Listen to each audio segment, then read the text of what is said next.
నమస్తే, నేను Yashoda. Welcome to Pallavi TV.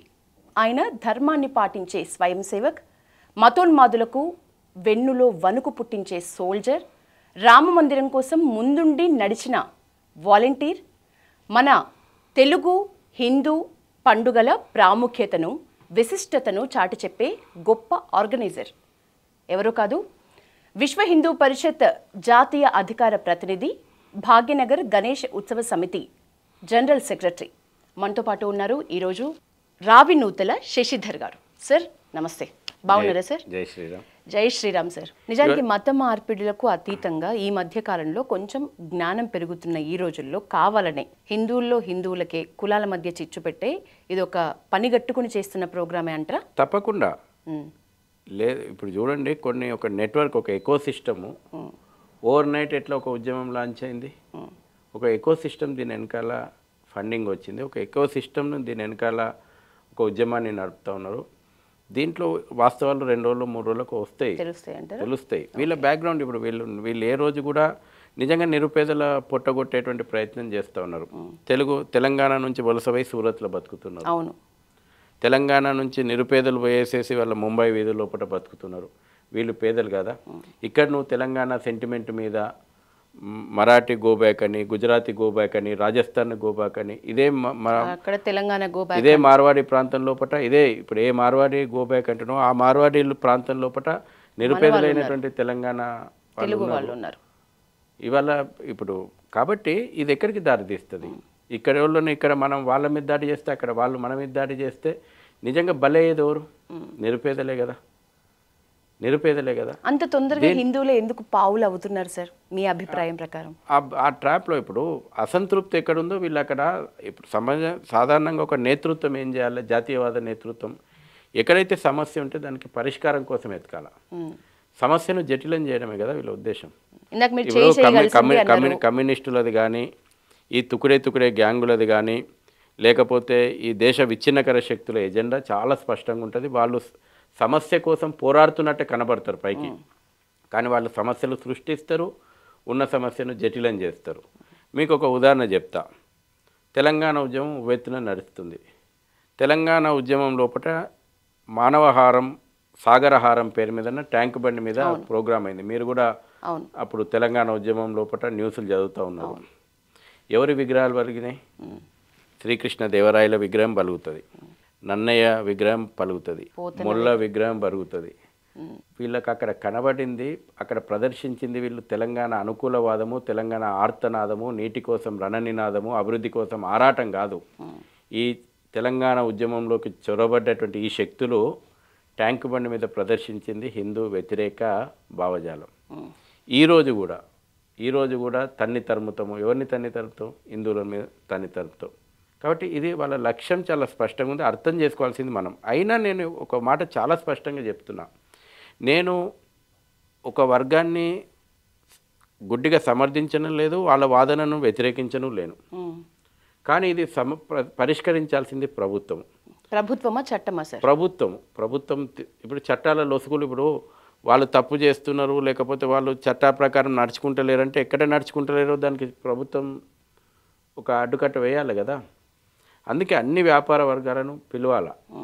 ఈ సమస్య ఇంకా పెద్దగా చేసి దీన్ని కుంపటి రాజేసి దీంట్లో రాజకీయాలు, వేర్పాటువాద శక్తులు జొరబడి దేశ ఇంటిగ్రిటీకి ఒక మాయని మచ్చలాగా ఈ సమస్యను మారకముందే చేసిరు వాళ్ళు. నేను చెప్తున్నా కదా, ఒక పద్ధతి ప్రకారం. ఇలా కాశ్మీరీ వేర్పాటువాదాన్ని అట్లనే ప్రోత్సహించారు. గోబ్యాక్, కాశ్మీరీ పండితులను గోబ్యాక్ అన్నారు. ఇప్పుడు ఇక్కడ కేరళ లోపల ఆ రకమైనటువంటి విచ్ఛిన్నకర ఉద్యమాలు నడుస్తూ ఉన్నాయి. తమిళనాడు లోపల బ్రాహ్మణ వ్యతిరేకవాదము, లేదంటే అగ్రకుల వ్యతిరేకవాదము, లేకపోతే ఆర్య ద్రవిడ సిద్ధాంతము. ఇక్కడ ఒక వర్గాలను మధ్యన చిచ్చుపెట్టేటువంటి ప్రయత్నము. వెస్ట్ బెంగాల్ లోపల అదే నడుస్తుంది. ప్రజల యొక్క సెంటిమెంట్ మీద వీళ్ళు విచ్ఛిన్నకరమైనటువంటి భావజాలాన్ని రుద్దుతున్నారు. కాబట్టి ఈ రోజున ఏ వ్యాపార వర్గాలైతే మేము నష్టపోతున్నాము, మా నష్టాలకి ఇది కారణమవుతుంది, ఖచ్చితంగా ఆ వ్యాపార వర్గాలన్నీ కూడా ప్రభుత్వం ముందర తమ వాదన పెట్టాలా. అన్ని వర్గాలను, ఇటు మార్వాడి వ్యాపార వర్గాలను కానీ, అటు తెలంగాణ లోపల ఈ రోజున రోడ్ల మీదకి వచ్చి మా కుల వృత్తులు ధ్వంసమవుతున్నాయని మాట్లాడుతున్నటువంటి వ్యాపార వర్గాలను కానీ కూర్చోబెట్టి సహేతుకంగా చర్చల ద్వారా ఒక సామరస్యపూర్వకమైనటువంటి పరిష్కారం లభిస్తే తెలంగాణకు మంచిది, ఈ దేశానికి మంచిది. ఎట్లుండాలి సార్ ఆ పరిష్కారం అంటే? సమస్య ఎక్కడుంది? వ్యాపారాలలో వస్తున్నటువంటి లాభాలు, వ్యాపారాలలో వస్తున్నటువంటి లొసుగులే.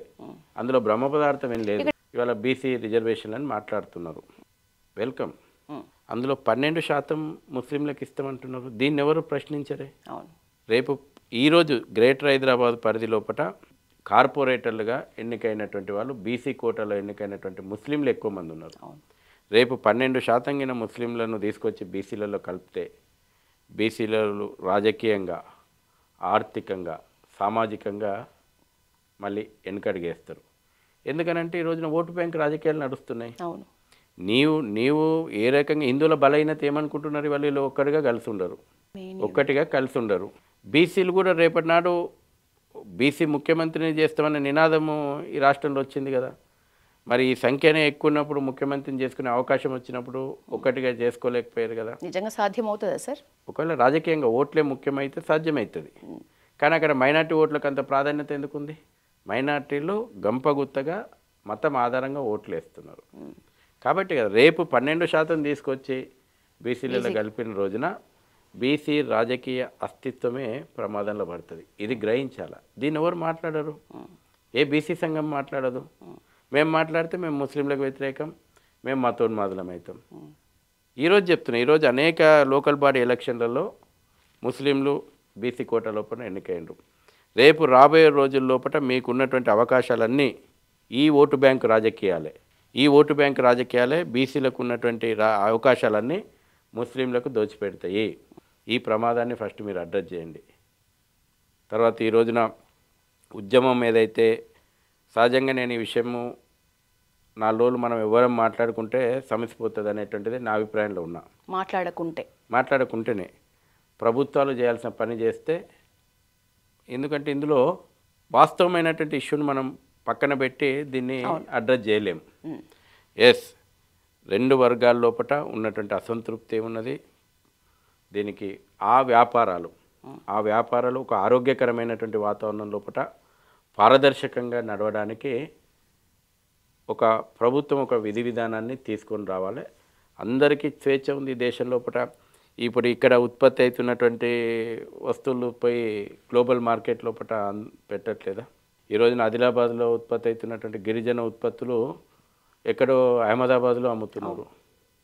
కాబట్టి ఓపెన్ మార్కెట్, పోటీతత్వము.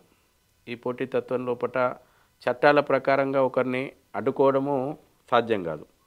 ఇక్కడ ఉపాధి దెబ్బతినకుండా ప్రభుత్వం ఏం చేయగలుగుతుంది? ఖచ్చితంగా వినాలా, చేయాలి. ఆ రకంగా ప్రభుత్వం చర్యలు తీసుకోవాలి. మీరు ఉపాధి వరకు మాట్లాడినారు సార్. మీరు పండుగలు, ముఖ్యంగా మన హిందూ పండుగలు, మెయిన్ కల్చర్, మన సంస్కృతి సంప్రదాయాలు మీకు చాలా అవగాహన ఉంది. మన ఈ గణేష్ ఉత్సవాలకు కానీ, బతుకమ్మ పాటలకు కానీ క్లాసులు పెట్టి మరి కొన్ని వేలు ఖర్చు పెట్టి మరి దాండియా, గార్బా ఇలాంటి డాన్సులు నేర్చుకొని మన బతుకమ్మ పాటల కంటే కూడా గార్బా, దాండియా ఆటలు ఆడుతున్న మహిళలే ఎక్కువగా కనిపిస్తున్నారు. ఇది కరెక్ట్ అంటారా? ఎందుకంటే ఒక వ్యక్తి చాలా ఆవేదన వ్యక్తం చేయడం నేను చూసిన సోషల్ మీడియాలో. మన ఆట, మన పాట, మన సంస్కృతి, మన బతుకమ్మ కల్చర్ అన్నీ మర్చిపోయాం. డబ్బులు పెట్టి మరీ దాండియా కోర్సులు నేర్చుకొని ఇప్పుడు నేను ఒక అపార్ట్మెంట్లో ఉంటా. మా అపార్ట్మెంట్లో ఏ పండుగ రాని దాండియా కానీ, గార్బా, ఈ కోలాటం, ఈ స్టిక్స్ తోటి, ఈ వీటితో తప్ప అసలు మన హిందూ, మన తెలంగాణ కల్చర్ని ఉట్టిపడేలా చేసే కార్యక్రమాలు చాలా తక్కువ. ఇది ఎంతవరకు కరెక్ట్? అసలు మీరేమంటారు దీనిపై? ఒక సంస్కృతి, ఇంకో సంస్కృతి, అందరిది భారతీయ సంస్కృతి, మనందరిది భారతీయ సంస్కృతి. గార్బా అయినా మనదే, దాండియా అయినా మనదే, బతుకమ్మ అయినా మనదే. భిన్నత్వం కానీ మనది ఏకత్వం. ఇది స్పష్టం. 2, ఎవరు ఆడొద్దన్నారు బతుకమ్మ? ఎవరు ఆడొద్దన్నారు? బతుకమ్మలు కూడా డీజే సాంగ్స్ చేయండి. ఒకవేళ యువత డీజేకే అట్రాక్ట్ అవుతున్నారు అని అంటే ఆ పాటలు రాయండి. ఆ రకమైనటువంటి ఉత్సాహమైనటువంటి ఎన్ని గ్రామీణ ప్రాంతాల్లో పోతే మనం ఆ బతుకమ్మ ఆ పాటలు వింటుంటే మన తెలంగాణ కల్చర్ ఏంది, ఇక్కడి త్యాగాలు ఏంది, ఇక్కడ జరిగిన పోరాటాలు ఏంది, ఇవాళ నేను చెప్తా, నిజాం నిరంకుశత్వానికి వ్యతిరేకంగా గ్రామీణ ప్రాంతం ఎటువంటి పోరాటాలు చేసిందో నువ్వు పోయి పాతతరం బతుకమ్మ పాటలు వింటే తెలుస్తుంది. నిజాం అకృత్యాలు ఎట్లున్నాయో పాతతరం బతుకమ్మ పాటలు పోయి తెలుస్తుంది. తెలంగాణ యొక్క సాంస్కృతిక వైభవం ఏందో పాతతరం బతుకమ్మ పాటలలో పోయి వింటే తెలుస్తుంది. ఈ తరానికి పరిచయం చేయండి. ఈ రోజున ఇప్పుడు యువత అటుపై పోయినరు. ఒక్కోసారి ఈ తరానికి మనదైనటువంటి గొప్ప సంస్కృతిని పరిచయం చేస్తుంటే అడ్డుకుంటుంది ఎవరు? అది ఆడొద్దు అని మనం ఎందుకంటాం? అది కూడా భారతీయ కళనే కదా, అది భారతీయ సంస్కృతే కదా. కాబట్టి దాన్ని ఆడడాన్ని తప్పు పట్టకుండా ఇది ఆడడానిలో ప్రోత్సహించండి. ఒకప్పుడు వాస్తవానికి బతుకమ్మ గ్రామీణ ప్రాంతాల్లో ఆడేది, ఇప్పుడు పట్టణ ప్రాంతాల్లో కూడా బతుకమ్మ ఆడుతూ ఉన్నారు. అమెరికాలో కూడా ఆడుతూ ఉన్నారు. గర్వంగా మన కల్చర్ను ప్రమోట్ చేసుకుందాం. ప్రభుత్వాలు ఆ ప్రయత్నం చేయాలి, ఆ రకంగా ప్రోత్సహించాలి, ఈ తరానికి పరిచయం చేయాలి, చెప్పాలి కదా. కాబట్టి ఒకదాన్ని మనము ఇప్పుడు దాండి ఆడితే అదేదో ఉత్తరాది కల్చర్ను నింపుతున్నారు, లేకపోతే ఇంకేదో బతుకమ్మ ఆడకపోతే ఇది మన తెలంగాణ సంస్కృతిని చిన్న చేసిండ్రు. ఇప్పుడు ఉత్తరాది వాళ్ళు బతుకమ్మ ఆడతారు చాలా చోట్ల. ఇప్పుడు ఎట్లుంటుందంటే మనిషికి సహజంగానే కొత్తదనానికి ఆకర్షితులవుతారు.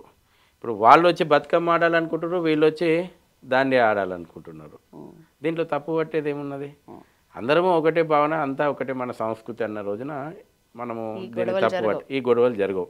ఇవన్నీ చిన్న చిన్న విషయాలు, అంటే ప్రజల లోపల విద్వేషం భావజాలాన్ని నూరిపోసేటువంటి విషయాలు. అందుకే ఇందాక అన్నారు కొన్ని రోజులు మాట్లాడకుండా ఉంటే ఇది దీంట్లో నేను చాలా ఇంటర్వ్యూలలో నేను ఈ మధ్యన పిలిస్తే నేను చెప్పిన, ఇలా మాట్లాడేది 4 రోజులు మాట్లాడకుండా ఉంటే ప్రజలు వాస్తవాలు డిస్కషన్ కానీ చేస్తారు. దీంట్లో అగ్నికి ఆజ్యం పోసేటట్టు అటుపక్క వ్యాపార వర్గాలకు కూడా చెప్పిన 2-3 ఫోన్లు చేస్తే, మీరు 4 రోజులు ఓపిక పెట్టండి, మీ ఇబ్బందులేమో ప్రభుత్వం దగ్గర పెట్టండి, మీరు చేస్తున్న పాజిటివ్ విషయాలు చెప్పండి, సమస్యపోతుంది. అంతిమంగా ప్రభుత్వం సాల్వ్ చేయాలి, ప్రభుత్వం ఆలస్యం చేయొద్దు, ప్రభుత్వం ఇందులో రాజకీయాలను ఎత్తుకోవద్దు. ఇది నేను చెప్పగలను. ఓకే సరే, ఇక మీ విషయానికి వద్దాం. 2008లో ఇదే భాగ్యనగర్ గణేష్ ఉత్సవ సమితికి ఒక సెక్రటరీగా ఆ చిన్న స్థాయి నుంచి ఇప్పుడు ఈ స్థాయిలో జాతీయ అధికార ప్రతినిధి స్థాయికి ఇన్నేళ్లుగా మీ ప్రస్థానాన్ని చూస్తే మీకు సంతృప్తి ఉందా? ఇంకేదైనా సాధించలేదు, నేను ఇంకా సాధించాల్సింది చాలా ఉండే, లేట్ అయింది అనే ఫీలింగా? మాకు ఏ రోజు పదవులు ప్రామాణికం కాదు, పదవుల కోసం మా ప్రయాణం ప్రారంభం కాలేదు. ఇది ఒక యజ్ఞము, ఇది ఒక ఉద్యమం. పదవులు ఏ రోజు మాకు పదవి అనేటువంటిది పదవి అన్నాం, మేము బాధ్యత అంటాం. నేను మొదటి రోజు ఏ రకంగా కార్యకర్తగా పనిచేసినో, ఎంత యాక్టివ్గా ఉన్నానో ఇప్పుడు అంతే కార్యకర్తగానే పనిచేస్తున్నా. సంస్థకు అవసరాల కోసం కొన్ని బాధ్యతలు నిర్వహిస్తాం. కాబట్టి నేను పూర్తి సంతృప్తిగా ఉన్నా. ఒక కార్యకర్తగా కింది స్థాయిలో పనిచేయడంలోనే నాకు తృప్తి ఉంటుంది. శశిధర్ గారు సమాజంలో బాధ్యతాయుతంగా నిర్వర్తించాలి అనుకునే ఒక ప్రత్యేకమైన లక్ష్యాలు కానీ ఏమైనా ఆలోచనలు కానీ మీకంటూ? అఖండ భారత నిర్మాణం మా అందరి లక్ష్యం. కోటాను కోట్ల కార్యకర్తలు మా సంస్థలో పనిచేసేటువంటి వాళ్ళది. హిందూ ఐక్యత, తద్వారా భారత పునర్వైభవం, జాతీయ పునర్వైభవం. ఈ పదం వాడితే చాలామందికి అర్థం కాదు. మేము ఇప్పుడు కొత్తగా ఏం చేస్తలేము. గొప్పదైనటువంటి ఘనమైనటువంటి చరిత్రకు వారసులం మనం. కాలక్రమం లోపట శక్కులు, హూనులు, కుషానులు, ఖిల్జీలు, గోరీలు, తుగ్లక్లు, బహుమనీలు, తురుష్కులు, మొఘలులు, డచ్చు, పోర్చుగీసు, బ్రిటిషర్లు, ఇప్పుడు సెక్యులర్లు, ఇన్ని దాడులకు ఈ దేశం గురైంది. అయినా ఈ దేశం నిలబడ్డది, ఈ సమాజం నిలబడ్డది. ఇది హిందువు. ఒక హిందువు పరిచయం ఏంటంటే ఇది. ఇన్ని దాడులను తట్టుకొని నిలబడ్డం. భయంతోటో ప్రలోభంతోటో మతాలు మారలేదు. వీరోచితమైనటువంటి పోరాటాలకు వారసునివి. ఆ రక్తం మన లోపల ఉంది. ఆ డిఎన్ఏ ప్రపంచంలో ధైర్యానికి డిఎన్ఏ పరీక్ష చేస్తే హిందూ డిఎన్ఏనే ధైర్యవంతమైనటువంటి డిఎన్ఏ. ఇంత ఘనమైనటువంటి చరిత్ర ఉన్నటువంటి సమాజం లోపల కొన్ని లోపాలు బలహీనతలు చోటు చేసుకున్నాయి. ఎందుకు చోటు చేసుకున్నాయి? నీ చరిత్రను నీకు తెలియకుండా చేసిండ్రు. నేను మీటింగ్లకు పోయినప్పుడు ఇవే చెప్తా. నీ తల్లిదండ్రులను గుర్తుపెట్టుకోమని చెప్తా, స్మరించమంట. నీ ఇంట్లో ఉన్నటువంటి నీ తాత ముత్తాత మీ నాయనమ్మ ఫోటోలు ఉంటే వాళ్ళను కళ్ళు మూసుకుని ఒక 2 నిమిషాలు స్మరించమంట. అంత ముందు తరాలే ఫోటోలు లేకపోవచ్చు, కానీ ఈ ధర్మం గురించి రాముని వెనకాల నడిచి యుద్ధం చేసినటువంటి వాళ్ళను నీ పూర్వీకులు ఉన్నారు. మన తాతలు మన ముత్తాతలు ఉన్నారు. ధర్మం గురించి కృష్ణుని వెనకాల అడుగులో అడుగేసినటువంటి నీ పూర్వీకులు ఉన్నారు, మన పూర్వీకులు ఉన్నారు. ఛత్రపతి శివాజీ ఎంబడి నడిచినటువంటి పూర్వీకులు, రాణా ప్రతాప్ ఎంబడి నడిచినటువంటి పూర్వీకులు, రాణి రుద్రమ ఎంబడి నడిచినటువంటి పూర్వీకులు, రాణి ఝాన్సీ ఎంబడి నడిచినటువంటి పూర్వీకులు, నేతాజీ సుభాష్ చంద్రబోస్ వెనకాల నడిచినటువంటి పూర్వీకులు, ఇక్కడ మనం నిజాం రజాకార్లకు వ్యతిరేకంగా సాగినటువంటి వీరోచితమైనటువంటి పోరాటాలు చేసినటువంటి పూర్వీకులకు వారసులం మనం. అది గుర్తు. ఇది హిందువు. నేను హిందువు ఎట్లయినా అంటే ఇగో ఇన్ని పోరాటాలు నా పూర్వీకులు చేసిరు కాబట్టి వాళ్ళ నేను హిందువుగా ఉన్నా, వాళ్ళ బొట్టు పెట్టుకున్న హిందువుగా నేను ఉన్నా. ఈ రక్తం నా లోపట ఉంది. నా లోపట ఈ రక్తం ప్రవహిస్తుంది అన్నప్పుడు నేను సగౌరవంగా తలెత్తుకొని ఉంటా. నేను భవిష్యత్తు తరాల యొక్క ప్రమాదాలకు నా పూర్వీకులు ఇచ్చినటువంటి పోరాట స్ఫూర్తితోటి భవిష్యత్తు ప్రమాదాల మీద నేను ఇప్పుడు పోరాటం చేస్తా. ఇది హిందువు. హిందువుగా జీవించమంట. నేను హిందువుగా జీవించాలంటే ఇగో మన పూర్వీకులు జీవించినట్టు తన్ మన్ ధన్ అవసరం అనుకుంటే ఏ సమర్పణకు వెనకాడొద్దు. ఈ ధర్మ రక్షణ కోసం ప్రాణం పోతుంది, ఒకసారి పోతుంది, ఒకటేసారి కదా పోయేది. ప్రాణం పోతుందని మన పూర్వీకులు భయపడి ఉంటే ఇన్ని యుద్ధాలు చేస్తోళ్ళ, ఈ ధర్మాన్ని నిలబెట్టేటోళ్ళ, ఈ రోజున మనం హిందువుగా ఉండేటోళ్ళమా? ఈ దేశం ఇట్లుండేదా? ఇన్ని వేల సంవత్సరాలు, 20 సంవత్సరాలు 30 సంవత్సరాలు జిహాదు జరిగినటువంటి దేశాలు సంస్కృతులు కాలగర్భంలో కలిసిపోయినాయి. ఇప్పుడు ఇవాళ ఇరాన్ ఉంది, 30 సంవత్సరాలు జిహాదు దాడులలో ఇస్లాం అయిపోయింది. చర్చి పాలన కిందకి పోయినటువంటి అనేక సంస్కృతులు కనుమరుగైపోయినాయి. ఇవాళ గ్రీకు సంస్కృతి ఎక్కడుందండి? విశ్వ విజేత గ్రీక్ కదా, ఉన్నదా? ఈజిప్ట్ సంస్కృతి ఎక్కడుంది? పిరమిడ్లలో ఉంది. మెసపడోనియా సంస్కృతి ఎక్కడుంది? కనుమరుగైపోయింది. సనాతన భారతీయ సంస్కృతి నిత్యం ప్రవహించే గంగలాగుంది. కారణం నీ పూర్వీకులు పోరాటాలకు వెనకడగలేదు, త్యాగాలకు వెనకడుగేయలేదు, బలిదానాలకు వెనకడుగేయలేదు. యుద్ధం చేయాల్సి వస్తే ధర్మం కోసం 24 గంటలు సిద్ధంగా ఉన్నారు. అందుకే నిన్ను పండుగలు చేసుకోమన్నది, దసరా చేసుకోమన్నది, శక్తిని పూజించమన్నది, శక్తిని ఆరాధించమన్నది, ఆయుధ పూజ చేయమన్నది. నువ్వు ఇవాళ అది మర్చిపోయినావు. నేను ఎందుకు దసరా రోజు ఆయుధ పూజ చేస్తున్నా? రాక్షస సంహారం జరిగింది కాబట్టి నువ్వు దసరా చేసుకుంటున్నావు. రాక్షస సంహారం జరిగింది కాబట్టి నువ్వు దీపావళి చేసుకుంటున్నావు. క్రాకర్స్ కాల్స్తున్నందుకు, కొత్త బట్టలు వేసుకుంటున్నందుకు పండుగ అర్థం కాదు. నీ యొక్క వీరోచితమైనటువంటి పోరాటం, నీ శక్తి రాక్షస సంహారం చేయాల. ఈరోజు రాక్షస భావజాలం ఈ సమాజంలో మన మధ్యనే ఉంది. భారత్ తేరే తుకుడేంగే అంటున్నాడు, సనాతన ధర్మాన్ని ఎరాడికేట్ చేస్తా అంటున్నాడు. ఈ రకమైనటువంటి భావజాలం మన మధ్యనే ఉన్నది. ఈ భావజాలాన్ని బొందబెట్టాలంటే నువ్వు పోరాటాలు చేయి. అఖండ భారత్ సంకల్ప అనేది కళ కాదు. ఏమంటారు నినాదం హిందూ సంఘాలు? అది కళ కాదు, వాస్తవం. అఖండ భారత్. హిందువుల మధ్య కులాల పేరుతోనే ఇన్ని చీలికలు ఏర్పడుతున్న ఈ రోజులు, ఇన్ని పోరాటాలు మనం చేసి ఇక్కడి వరకు మన జనరేషన్లో మనం ఉన్నప్పటికీ కూడా ఇన్ని చూడాల్సి వస్తుంది. ప్రస్తుతం కూడా ఈ మార్వాడి గోపాక్ చిన్న విషయాన్ని ఇంత పెద్ద రాద్ధాంతం, ఇన్ని చీలికలుగా విడిపోతున్న హిందూ సమాజం నిజంగా అఖండ భారత్ సంకల్ప్ అనేది సాధ్యమవుతుంది అనే నమ్మకంతో ఉండొచ్చా? హిందూ సమాజం ఎంత విభిన్నంగా మనకు భౌతికంగా కనబడ్డప్పటికీ అంతర్లీనంగా ఒకటే, ఇది స్పష్టం. ఆ డిఎన్ఏ మనది.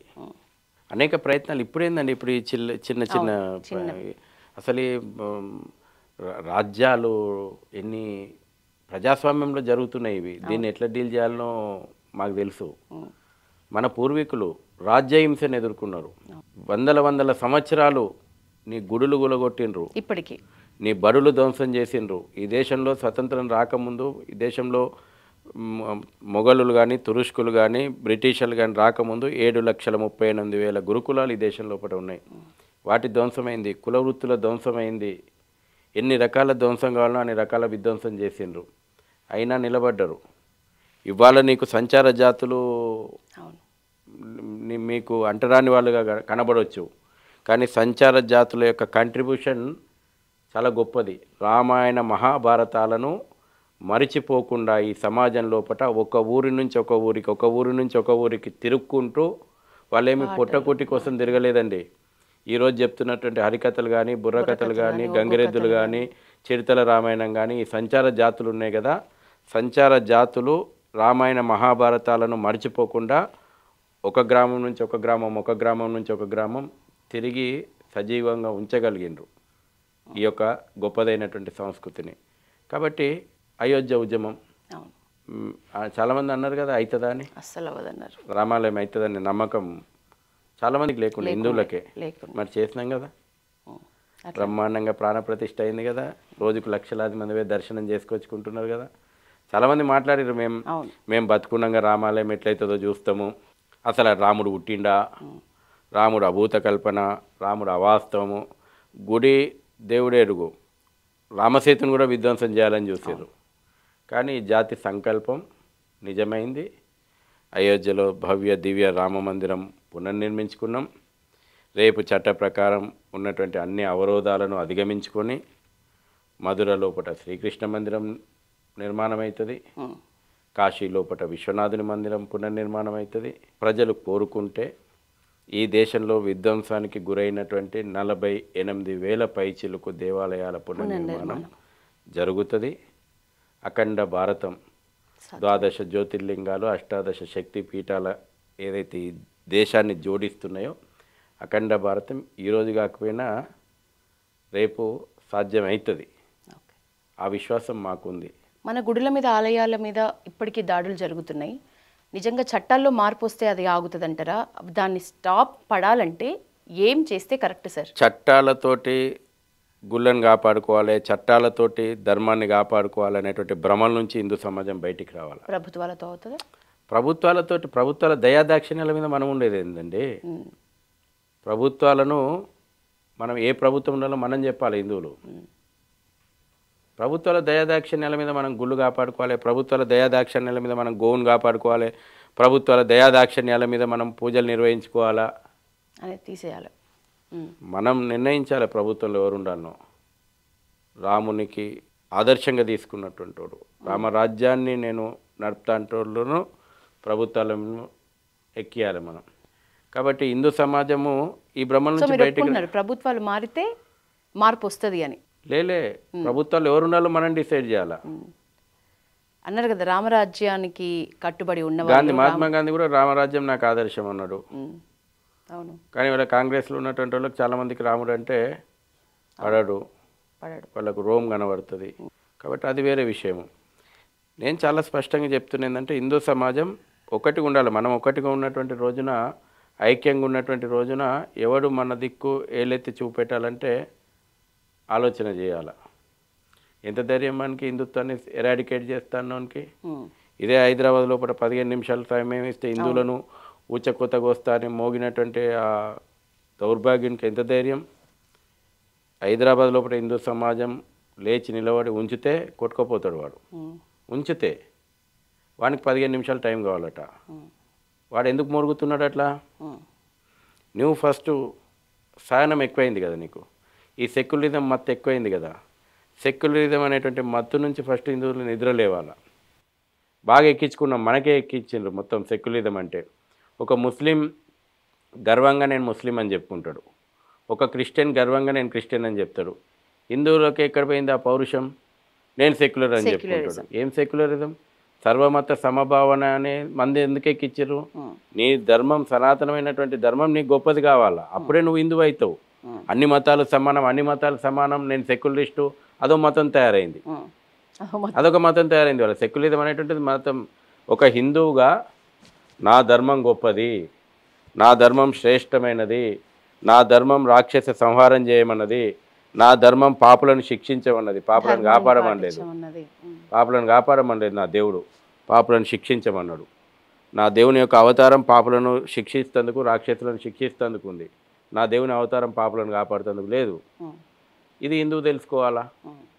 కాబట్టి ఇవాళ సెక్యులరిజం అనేటువంటి మత్తు మందు నుంచి బయటికి రండి.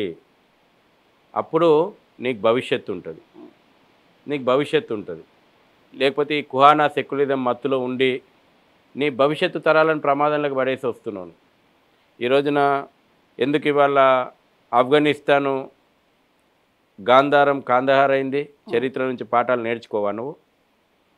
గాంధారము కాందహార్ ఎందుకు అయింది? శత్రువు గొప్పతనం కాదు, నీ బలహీనతలు. మన చరిత్ర మన పాఠాల్లో ఉందా సార్? ఒకటండి, లేదు. వాళ్ళు ఈ దేశం ఓడిపోయింది, వాడొచ్చిండు వీడొచ్చిండు అనేటువంటి చరిత్ర చదువుకుంటున్నాం కదా. నేను మీ ఛానల్ ద్వారా ఒకటి చాలా స్పష్టంగా చెప్తున్నా, ఈ దేశం తాత్కాలికంగా కొన్నిసార్లు ఓడిపోయింది, వాస్తవం ఇది.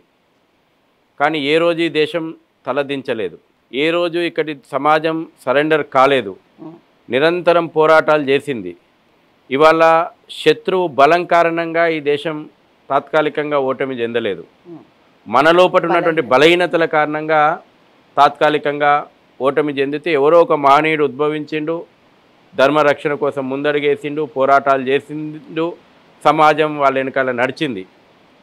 ఈరోజు కూడా నేను చెప్తా ఉన్నాను, ఇప్పుడున్నటువంటి హిందూ సమాజం కుహానా సెక్యులరిజం మత్తు వదులుకుంటే నీ భవిష్యత్తు తరాలను, మొన్న ఒక ఇంట్లో చెప్పొచ్చిన నేను, ఏమైందండి ఇప్పుడు అంతా బాగానే ఉంది, పెళ్లి చేసుకున్నావా అని అడిగిన. చేసుకున్నా అని అన్నాడు. ఎంత ఆస్తి ఉంటుంది అని అన్నా. మూవబుల్ ఇమ్మూవబుల్ కలిపి ఒక 100 CR ఉంటుందని అన్నాడు. మరి నీకు అవసరం లేదు కదా 100 CR, 100 కోట్లు నీకు అవసరం లేదు కదా, భావితరాల కోసం అన్నాడు. మరి భావితరాల కోసం 100 కోట్లు సంపాదించి అడావుడిలో బీపీ షుగర్ కూడా సంపాదించుకొని ఉంటావు. అవునన్నా, రోజుకు ఒక ఇన్సులిన్ తీసుకుంటున్నా అన్నాడు. ఒక బిడ్డ ఒక కొడుకు అని చెప్పిండు, పేరు చెప్పదలుచుకోలే, ఇక్కడ టీవీ ఛానల్ కాబట్టి నిర్మోహమాటంగా చెప్పిన. నీవు సంపాదించుకున్నటువంటి 100 కోట్లు భవిష్యత్తు తరాలు తినాలనుకుంటే, నువ్వు బీపీ షుగర్ సంపాదించుకొని 100 కోట్లు కూడబెట్టినావు కదా, ధర్మం ఉండాల. నీ అమ్మాయి నడి రోడ్డు మీద అత్యాచారానికి గురి కావద్దు అని అంటే ధర్మం ఉండాల. నీ కొడుకు నడి రోడ్డు మీద గొంతు కోసి చంపబడొద్దంటే ధర్మం ఉండాల. నీవు అనుకుంటున్నావు గుళ్ళ చుట్టూ తిరిగి దేవుడు ధర్మము నన్ను కాపాడుతుందని అంటున్నావు. సంతోషం. సాక్షాత్ శ్రీకృష్ణ పరమాత్ముడు ధర్మో రక్షతి రక్షిత అని చెప్పిండు. ధర్మాన్ని నువ్వు రక్షించుకున్నప్పుడే ఆ ధర్మం నిన్ను కాపాడుతుంది. కాబట్టి కుహానా సెక్యులరిజం మత్తు వదిలి నీవు ధర్మాన్ని కాపాడుకునే దాంట్లో ముందడుగయ్యి, అప్పుడే నీ భవిష్యత్తు తరాలు క్షేమంగా ఉంటాయి. మన బలహీనత గాంధార రాజ్యాన్ని ఇలా కాందహార్ చేసింది.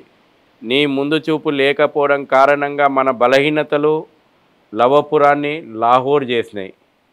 మన బలహీనతలు డాకేశ్వరి శక్తిపీఠం ఉన్నటువంటి నగరాన్ని ఢాకా చేసినాయి, బంగ్లాదేశ్కి వదిలిపెట్టినాం. త్రివిష్టవం కోల్పోయినాం, కాశ్మీరీ పండితులను ఎల్లగొట్టబడ్డరు. ఈ రోజున దేశంలో అనేక విద్రోహకర శక్తులు తుకడే చేస్తామని అంటున్నారు. ఈ పరిస్థితుల్లోపట ప్రతి హిందువు మీరు కులము బలం కావాలా, కానీ కులం బలహీనత కాకూడదు. ఓకే, హిందూ సమాజానికి ఒకవేళ కులం అభిమానాన్ని నేను తప్పు పట్ట, కానీ కుల ద్వేషం తప్పు. ఓకే, నీకు సంబంధించినటువంటి అందరం అన్ని పనులు చేయలేము. ఒక గ్రూప్ కులం, వాస్తవానికి కులము అని అంటే ఒక సమాజం, ఒక గ్రూపుకు వచ్చినటువంటి పేరు. కులం అభిమానం ఉండని తప్పులేదు, కానీ కుల ద్వేషాలు ఉండకూడదు. ఇంకొక కులాన్ని విద్వేషించకూడదు. ప్రాంతాల మధ్యన అభిమానం ఉంటే తప్పులేదు, ప్రాంతీయ విద్వేషాలు ఉండకూడదు. భాష పేరు మీద అభిమానం ఉంటే తప్పులేదు, భాషా విద్వేషాలు ఉండకూడదు. హిందూ సమాజం ఇప్పుడు ఇవి ఆలోచన చేయాలి. లేదంటే నీ భవిష్యత్తు తరాలను ప్రమాదంలో వేస్తున్నావు అనేటువంటి విషయాన్ని గుర్తు చేస్తూ ఉన్నా. అన్నిటికీ సంఘటననే ప్రధానము, మన బలమే మన యొక్క భవిష్యత్తు. ఓకే సార్, ఇప్పుడు ఆర్ఎస్ఎస్ బీజేపీ భారతీయ జనతా పార్టీతో పాటు యువ మోర్చా, మహిళా మోర్చా, విహెచ్పి ఇవన్నీ దేని కిందికి వస్తాయి సార్? ఏ కోవ కిందికి వస్తాయి? అన్నీ ఒకటేనా? సేవక్ నుంచే, స్వయం సేవక్ ఆర్ఎస్ఎస్ నుంచే అన్నీ వచ్చాయా? లేకపోతే చాలామందికి కన్ఫ్యూజన్ ఇప్పటికీ కూడా బీజేపీ నుంచి ఆర్ఎస్ఎస్ వచ్చిందని, కానీ ఆర్ఎస్ఎస్ నుంచే బీజేపీ వచ్చిందా? అసలు ఈ మిగతావన్నీ ఒక గొడుగు కిందే ఉంటాయా? వీటి లక్ష్యం ఏంటి? ఆర్ఎస్ఎస్ పని శాఖ నడపడం. ఉమ్, ఆర్ఎస్ఎస్ శాఖలో వ్యక్తి నిర్మాణం చేస్తుంది. ఉమ్, ఆ భావజాలంతో నిర్మాణమైనటువంటి వ్యక్తులు అనేక సంస్థలలో పనిచేస్తుంటారు. ఉమ్, ఇప్పుడు నేను ఒక స్వయం సేవకుగా నేను గర్వపడతా. ఉమ్, నేను విహెచ్పిలో నాకు ఈ భావజాలంతో పనిచేస్తా. ఉమ్, అట్లా రాజకీయ క్షేత్రంలో పనిచేస్తారు, రాజకీయ క్షేత్రంలో ఉంటారు, విద్యార్థి క్షేత్రంలో పనిచేస్తారు, విద్యార్థి క్షేత్రంలో అన్నింటినీ ఆర్ఎస్ఎస్ ఏం నడపదు. ఓకే, ఆర్ఎస్ఎస్ వ్యక్తులను నిర్మాణం చేస్తుంది. ఓకే, ఆర్ఎస్ఎస్ శాఖలో వ్యక్తి నిర్మాణం చేస్తుంది. ఓకే. ఆ భావజాలం అయినటువంటి వ్యక్తులు ఆ భావజాలంతో అనేక రంగాల లోపల పనిచేస్తారు. ఇప్పుడు వ్యవసాయ రంగం లోపల సేంద్రియ వ్యవసాయం చేయాలని చాలామంది పనిచేస్తున్నారు. వాళ్ళు ఏం ఆశించరు. ఉమ్, వాళ్ళు మొత్తం కూడా మన యొక్క భూసారము, సేంద్రియ వ్యవసాయం మీద జీవితాలను అర్పించినటువంటి వాళ్ళు ఉన్నారు. అవును. అనేక మంది వనవాసి క్షేత్రాల లోపల పనిచేస్తుంటారు, ఓకే. గ్రామీణ ప్రాంతాల లోపల పనిచేస్తుంటారు. కాబట్టి ఏ సంస్థను ఆర్ఎస్ఎస్ ఏం నడపదండి. ఉమ్, ఆర్ఎస్ఎస్ వ్యక్తులను నిర్మాణం చేస్తుంది. ఓకే. ఆ తయారైనటువంటి వ్యక్తులు అనేక సంస్థల్లో బాధ్యతలు తీసుకొని పనిచేస్తూ ఓకే. ఉంటారు. మాదే భావజాలం ఏదంటే మేము ఆర్ఎస్ఎస్ భావజాలం. ఓకే. ఆర్ఎస్ఎస్కు ప్రత్యేకమైనటువంటి భావజాలం ఏం లేదు. ఉమ్, ఆర్ఎస్ఎస్కు ప్రత్యేక రాజ్యాంగం లేదు. ఉమ్, ఆర్ఎస్ఎస్కు ప్రత్యేకమైనటువంటి భావజాలం ఏం లేదు.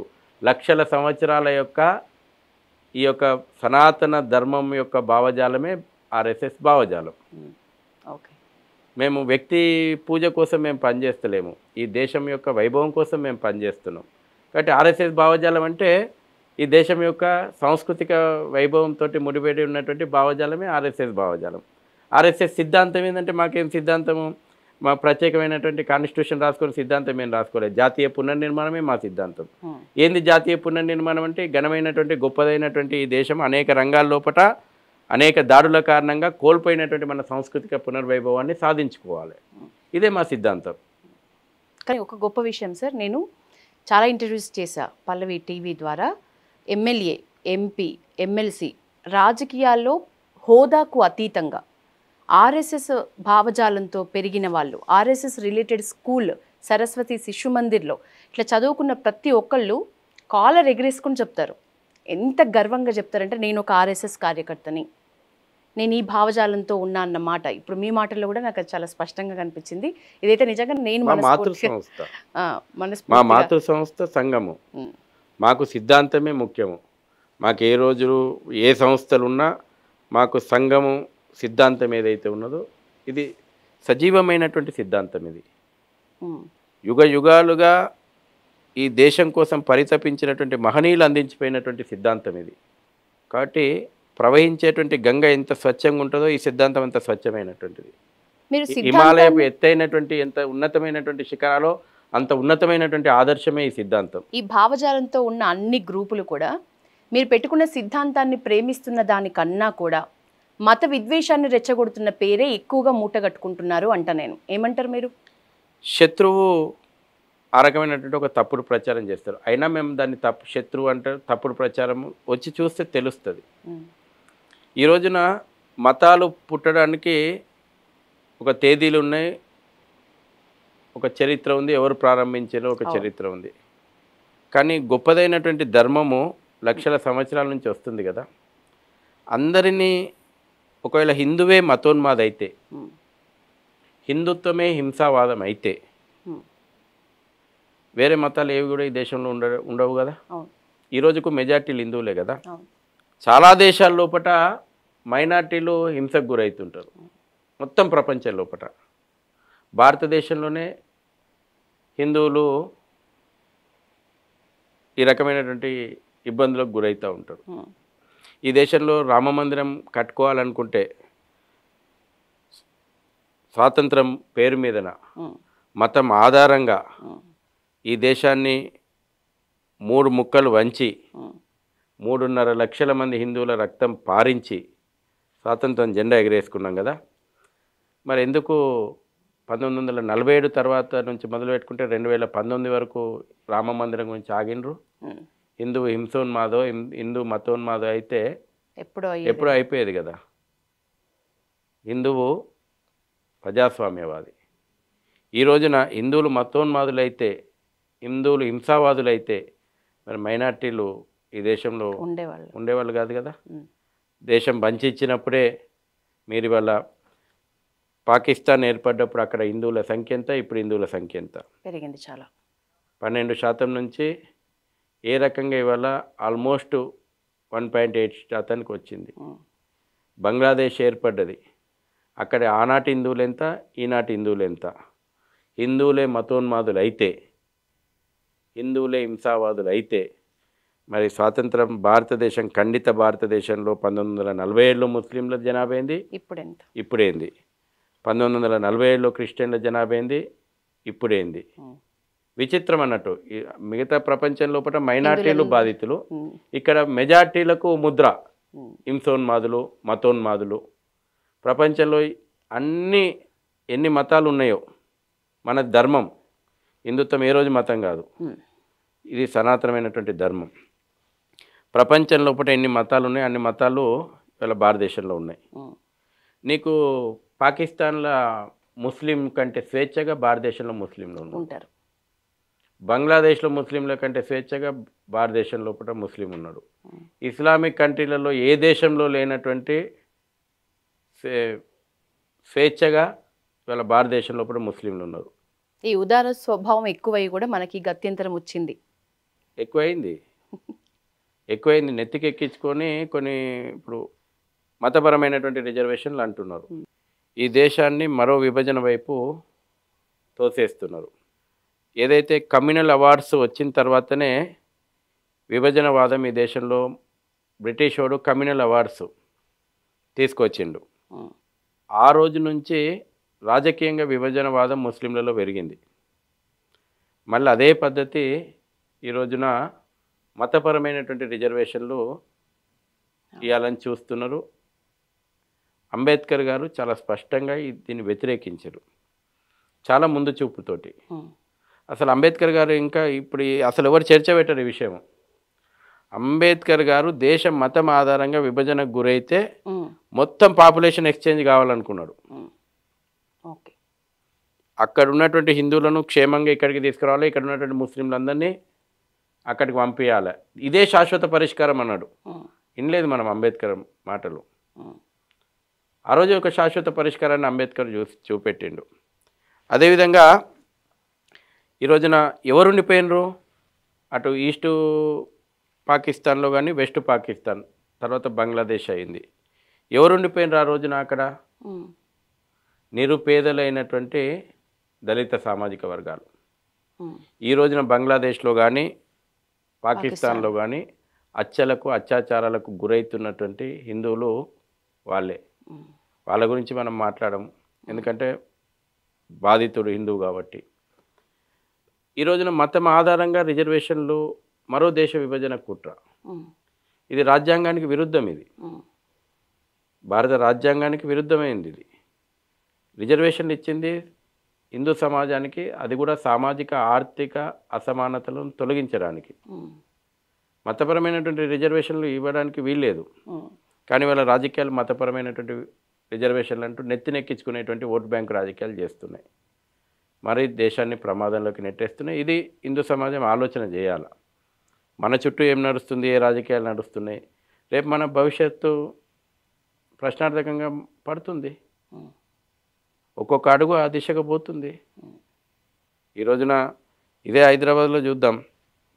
హైదరాబాద్ లోపల నీకు పూర్తిగా ఎంఐఎం ఆగడాలు ఏ రకంగా పెరిగినాయి, తెలంగాణ లోపల ఎంఐఎం రజాకార్ ఆగడాలు ఏ విధంగా పెరిగినాయి, భవిష్యత్తు లోపల ఇదే ఓటు బ్యాంకు రాజకీయాలు, ఇదే బుజ్జగింపు రాజకీయాలు ఎటువంటి పరిస్థితులకు నెట్టేయబడుతున్నాయి. పట్టపగలు దేవాలయం కూలుస్తున్నారు. ఇదే హైదరాబాద్లో, కూతవేటు దూరం ఇప్పుడు మీ స్టూడియోకు.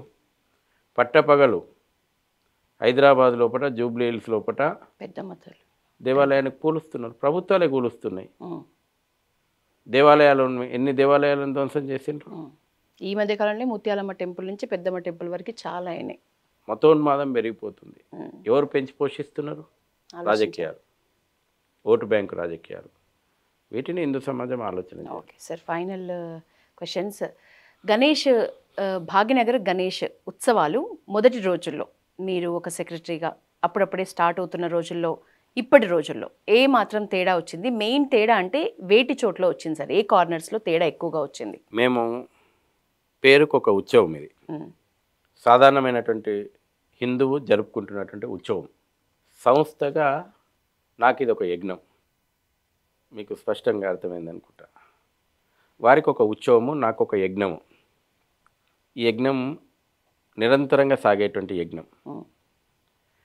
మనకేం దేవాలయాలు తక్కువగా ఉన్నాయని చెప్పి వాళ్ళ రోడ్ల మీద విగ్రహాలు ప్రతిష్టాపన జరుగుతలేదు. హిందూ సమాజాన్ని ఏకం చేసేటువంటి ఒక మహాయజ్ఞం ఇది. ఛత్రపతి శివాజీ మహారాజ్ అంకురార్పణ చేసినటువంటి యజ్ఞం ఇది.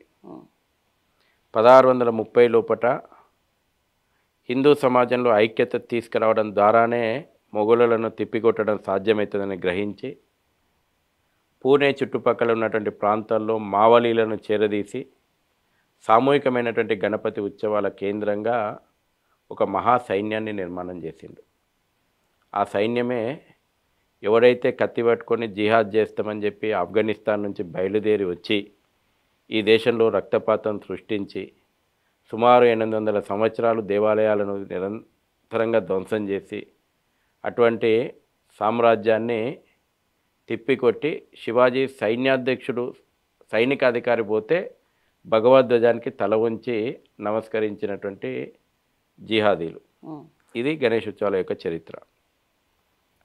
మళ్ళీ 1893 ప్రాంతంలో ఈ దేశంలో ఒక అద్భుతం ఆవిష్కరణ జరిగింది. ఒక సందర్భం, అదే సంవత్సరం లోపట ముగ్గురు మహనీయుల యొక్క కలయిక, స్వామి వివేకానంద, అదేవిధంగా లోకమాన్య బాలగంగాధర్ తిలక్, లాలా లజపతి రాయ్, బిపిన్ చంద్రపాల్, నలుగురు మహనీయుల యొక్క కలయిక ఈ దేశంలో ఒక స్వాభిమాన ఉద్యమాన్ని నిర్మాణం చేసింది. ప్రజల లోపట స్వ అనేటువంటి భావన నిర్మాణమైంది. అది స్వ అనేటువంటి భావన అన్నిటికీ అప్లికబుల్. అది నా కట్టుబొట్టు దగ్గర నుంచి మొదలు పెట్టుకుంటే, నా యొక్క ఆర్థిక విధానం దగ్గర నుంచి మొదలు పెట్టుకుంటే, మన సాంస్కృతిక ప్రతి దాంట్లో స్వ, నాది అనేటువంటి ఒక భావనను నిర్మాణం చేయడం లోపట 1893 చికాగో సమావేశాలు, స్వామి వివేకానంద ఉపన్యాసం, 1893 సామూహికమైనటువంటి గణపతి ఉత్సవాల యొక్క అంకురార్పణ ముంబై, పూణే నగరాల లోపల, లోకమాన్య బాలగంగాధర్ తిలక్. అదే సందర్భం లోపల దేశవ్యాప్తంగా వీళ్ళు ఆ రకమైనటువంటి ఒక ప్రయత్నం కారణంగా గణపతి మండపాల కేంద్రంగా ఈ దేశానికి స్వాతంత్రం తీసుకురావాలి. స్వాతంత్రం నా జన్మ హక్కు. స్వాతంత్రోద్యమం కేవలం అధికారం కోసం, మార్పిడి కోసం జరగలేదు. కేవలం స్వాతంత్రోద్యమం తెల్లోడు పోవాలి, మనం పరిపాలనలోకి రావాలని కాదు. స్వదేశం, స్వధర్మం, ససంస్కృతి పరిరక్షించుకునేటువంటి ఒక పోరాటం అది. దురదృష్టం మనకు చరిత్రలో రాయలేదు. స్వాతంత్ర పోరాటం ఏంటంటే ఒక ముగ్గురో నలుగురో వాళ్ళే స్వాతంత్రం తీసుకొచ్చారు. ఆ పార్టీ పుట్టిందే స్వాతంత్రం కోసం పుట్టింది. ఈ రోజుకు దేశంలో మాకు ఈ దేశం మీద పేటెంట్ రైట్స్ ఉన్నట్టు మాట్లాడుకునేటువంటి కాంగ్రెస్ పార్టీ ఆ నకిలీ గాంధీల వారసత్వం ఏదైతే ఉందో ఇది మాత్రమే ఈ దేశం ముందర ఉంది. కానీ స్వాతంత్ర పోరాటము స్వాభిమానంతో జరిగింది. ఈ దేశం యొక్క సాంస్కృతిక అస్తిత్వం కోసం జరిగినటువంటి పోరాటం. 13,800 మంది ఆన్ రికార్డు వాళ్ళ బ్రిటిష్ లండన్ లైబ్రరీలో ఉంది. ఉరికంబం ఎక్కినటువంటి ప్రతి వీరుడు భగవద్గీత చేత పట్టుకొని ఉరికంబం ఎక్కిండు. 1857 వీర సావర్కర్ రాసినటువంటి ప్రథమ స్వాతంత్ర సంగ్రామం యొక్క బుక్కు చేత పట్టుకొని ఉరికంబం ఎక్కిండు. కేవలం అధికారం మార్పిడి కోసం జరిగిన పోరాటం కాదు, స్వ కోసం జరిగినటువంటి పోరాటం.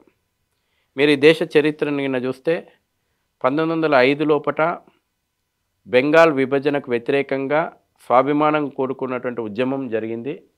1911లో 6 సంవత్సరాలు జరిగినటువంటి ఉద్యమం బెంగాల్ విభజనను ఆపగలిగింది. బెంగాల్ విభజనను ఆపడం లోపట బెంగాల్ ప్రాంతంలో సామూహిక దుర్గా ఉత్సవాల యొక్క ప్రాధాన్యత విశేషమైంది, స్వభావనను నిర్మాణం చేసింది. కానీ 1911లో బెంగాల్ విభజనను వెనక్కి తీసుకున్నటువంటి బ్రిటిష్ ప్రభుత్వము విజయవంతంగా హిందూ సమాజాన్ని చీల్చి 1947లో దేశాన్ని మూడు ముక్కలు చేయగలిగింది. దేశ స్వాతంత్ర సంగ్రామం లోపల గణపతి ఉత్సవాలది, దుర్గామాత ఉత్సవాలది విశేషమైనటువంటి ఒక పోరాటం. 1980 లోపల భాగ్యనగర్ గణేష్ ఉత్సవ సమితి ప్రారంభమైంది. ఆనాడు ఉన్నటువంటి రజాకార్ భావజాలానికి వ్యతిరేకంగా హిందువులను ఐక్యత చేయడానికి ఏర్పాటైంది. గడిచిన 46 సంవత్సరాలుగా ఆ యొక్క మహాయజ్ఞం చేస్తున్నాం. గణపతి నాయకత్వం లోపల సామాజిక హిందూ నేతృత్వాన్ని మేము తయారు చేస్తున్నాం. గణపతి తయారు చేస్తున్నాడు. ఒక గణపతి కేంద్రంగా ఇప్పుడు మేము చెప్తున్నాం 1,40,000 గణపతి మండపాలు ఈ రాష్ట్రంలో భాగ్యనగరం లోపల గ్రేటర్ హైదరాబాద్ పరిధి లోపల ఉన్నాయి. 1,40,000 గణపతి మండపాల కేంద్రంగా 20 లక్షల మంది హిందూ యువత, హిందూ శక్తి నిర్మాణం అవుతుంది. గణపతి నిర్మాణం చేస్తుంది. గణపతి నాయకత్వం లోపల ఆ నాయకత్వం లేచి నిలబడుతుంది. వాళ్ళ లోపల మా ప్రయత్నం, వాళ్ళ లోపల ఉన్నటువంటి దైవభక్తికి దేశభక్తిని జోడించి హిందూ సంఘటన శక్తిని నిర్మాణం చేయడమే మా యొక్క మహాయజ్ఞం. అందులో మేము సంవత్సరం ఇప్పుడు మాది ఒక పార్లమెంటరీ కమిటీలని, అసెంబ్లీ కమిటీలు, డివిజన్ నెట్వర్కు, చిట్ట చివరి గణపతి మండపం వరకు మేము చేరగలుగుతున్నాం. రాబోయే రోజుల్లోపట ఈ రాష్ట్రం యొక్క భవిష్యత్తు రూపురేఖలు మారబోతున్నాయి. ఓకే, చిన్న చిన్న మట్టి వినాయకుల్ని విగ్రహాలు పెట్టాలి అని నినాదం ఇచ్చే వాళ్ళకి ఏం చెప్తారు? ముఖ్యంగా నిమజ్జనం హుస్సేన్ సాగర్లో చెయ్యకూడదు అని ఎప్పటి నుంచో వినిపిస్తున్న వాళ్ళకి ఏమని చెప్తారు? అది వినాయక సాగర్ నిమజ్జనం అవుతుంది. వినాయక సాగర్లో నిమజ్జనం యథావిధిగా జరుగుతుంది. దాని పేరు మారింది, హుస్సేన్ సాగర్ కాదు, వినాయక సాగర్. ప్రజల సాగర్ అది, దేవుని సాగర్ అది, వినాయక సాగర్ అది. వినాయక సాగర్లో యథావిధిగా నిమజ్జనం జరుగుతుంది. ఏ శక్తి ఆపలేదు. చట్ట ప్రకారంగా ఏమైనా ఇబ్బందులు ఉంటే అది ప్రభుత్వం తెలుసుకోవాలి. నా ధార్మిక హక్కు, నా విశ్వాసం, నన్ను అడ్డుకునేటువంటి హక్కు ఈ ప్రభుత్వాలకు లేదు, ఈ చట్టాలకు లేదు. అడ్డుకోవాలని చూస్తే వాళ్ళ మూర్ఖత్వం. మేము యథావిధిగా భాగ్యనగరం యొక్క సాంస్కృతిక వైభవం ఏదైతే ఉందో వినాయక సాగర్లో నిమజ్జనం చేసి తీర్థం. ఓకే, ఇందులో ఒక అడుగు కూడా హిందూ సమాజం వెనకడిగేయదు. అట్లా వెనకడిగేసే సమాజం హిందూ సమాజం కాదు. గతంలో ఎత్తు పేరు మీద ఆంక్షలు పెట్టినటువంటి ప్రభుత్వాలు కుప్పగూలినాయి. నిమజ్జనాన్ని అడ్డుకోవాలనుకున్నటువంటి ప్రభుత్వాలు కుప్పగూలినాయి. ఆ చరిత్ర ఉంది ఇదే రాష్ట్రం లోపట, ఇదే భాగ్యనగరం లోపట. ఈ ప్రభుత్వాలు మంచిగా ఉండాలని కోరుకుంటున్నాం. మాకేమీ రాజకీయాలు అవసరం లేదు. గత ప్రభుత్వాల యొక్క అనుభవం చెప్తున్నాం. ఎవరు ఆపలేరు. ఆపాలనుకోవడం మూర్ఖత్వం కూడా, ఆ ధైర్యం కూడా ఈ ప్రభుత్వాలు చేయలేవు. రెండవది, హిందూ పండుగలను లక్ష్యంగా చేసుకొని సాగుతున్నటువంటి ఒక కుట్రలను మీలాంటి జర్నలిస్టులు బహిర్గతం చేయాలి. నేను మిమ్మల్ని ఈ ప్రశ్న అడిగినందుకు అభినందిస్తున్నా.